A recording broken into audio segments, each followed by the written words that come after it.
Hello friends, it's Kat from Meow Kapow.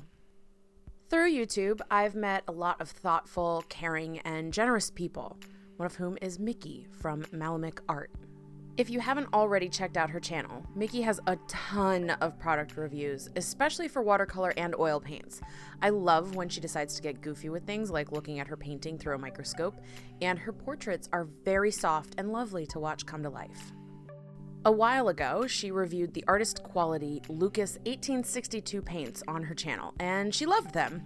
We got into a discussion about how I'd tried the student grade Lukas Aquarelle Studio watercolors a while ago, and we talked about swapping paints with each other to try, especially to compare her $60 Lukas paints with my $16 paints to see if the difference was worth it.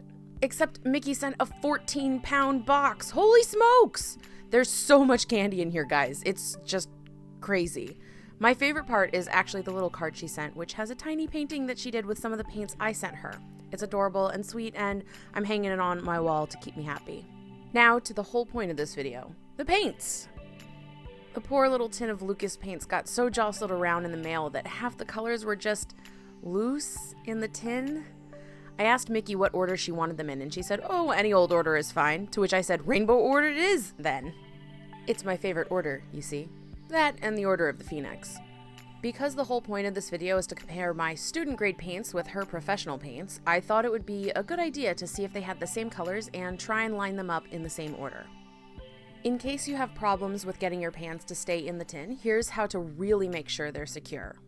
First, take out all the paints and push the metal hands? Fingers? We're gonna call them hands. Push the metal hands inwards, usually further than you think you'll need to. Figure out what order you want your paints in, and then rest one edge of your pan on the ledge without a hand and have it angled up towards the top of the hand.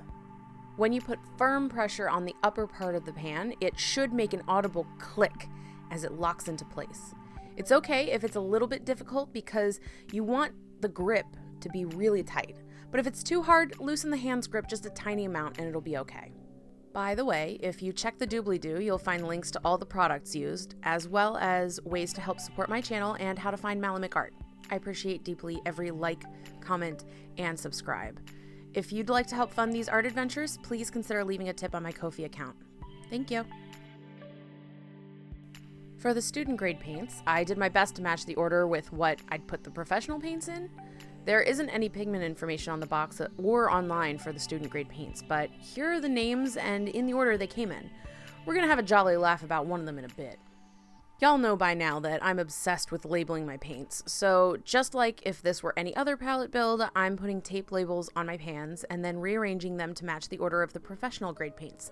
Thankfully, it looks like both of them are intended to be roughly identical in color. I never swatched out the student paints when I got them, so we'll be doing that alongside the professional ones as well. The first thing I did was just a basic little swatch test of each color, followed then by a flow test on the side of the chart. This was just done by wetting part of the paper and then lightly dabbing in dots of color to see how the paint moved in the water. They bloom a little, but their flow is modest at best. The professional paints flow slightly better than student paints, but nothing crazy like M. Graham or Daniel Smith. After this, I made black lines on the outside of the swatches so I could both test the opacity of the paint as well as test its glazing ability. Most of the pro paints glaze pretty well, meaning that you can put another layer of paint on top of a dry layer and it not only won't disturb the lower layer, it will usually make the color more intense. There was also a lifting test, and I have nothing unusual to report on this Canson Montval watercolor paper. Almost everything lifted really easily to reveal the white of the paper underneath.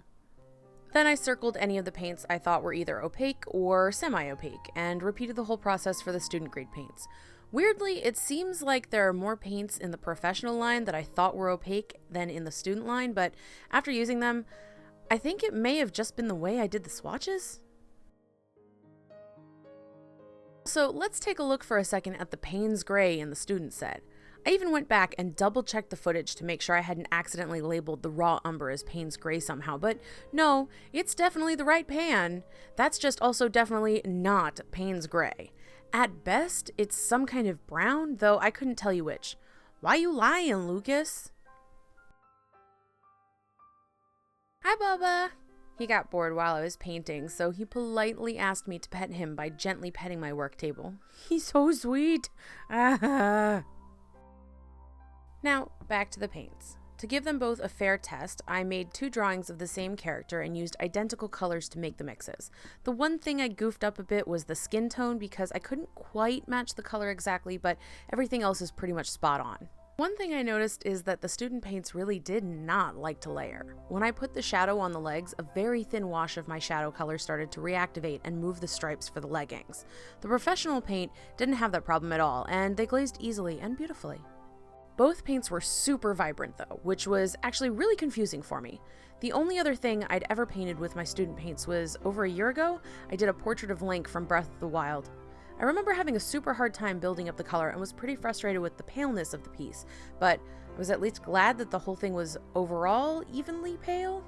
Since I had an excuse to take it off my wall, prints of Link will be available in my Etsy shop. You can find the URL to that down in the doobly-doo, along with all the other stuff I mentioned earlier. Weirdly, it seems like I was able to get much more vibrant pigmentation this time around with the same exact paints, and aside from my own personal artistic growth, I can't imagine what changed between then and now. At the end of the day, which of these paints is worth it? Frankly, I don't think either of them is. For a student set, the Aquarelle Studio paints are just so-so, and do have a thickness and chalkiness to their consistency. They're not bad, but they've sat on my shelf for over a year without getting used again, and I'm starting to remember why. If I'm going to pay $16 for a set of paints to start with, I'd rather spend the exact same money on the Serenity test pack that I also just reviewed, or just a few dollars more on the Tropical set from Prima Marketing, which also don't have pigment and light fastness information and have the benefit of coming in a sturdy metal tin. There are so many paints available in the same price range that these have nothing special about them to make me really want to keep using them. For $60, I don't really think this is a great set of professional paints either.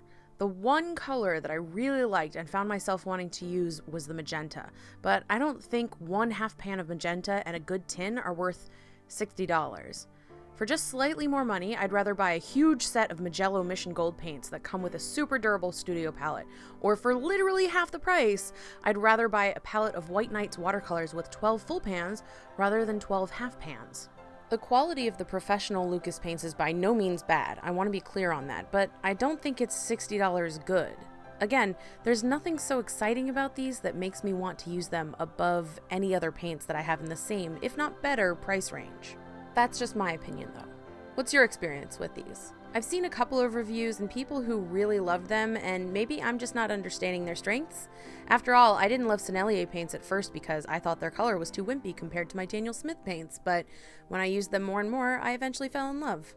Anyway, until I see you again, I wish you peace, love, and a Bubba Snoot.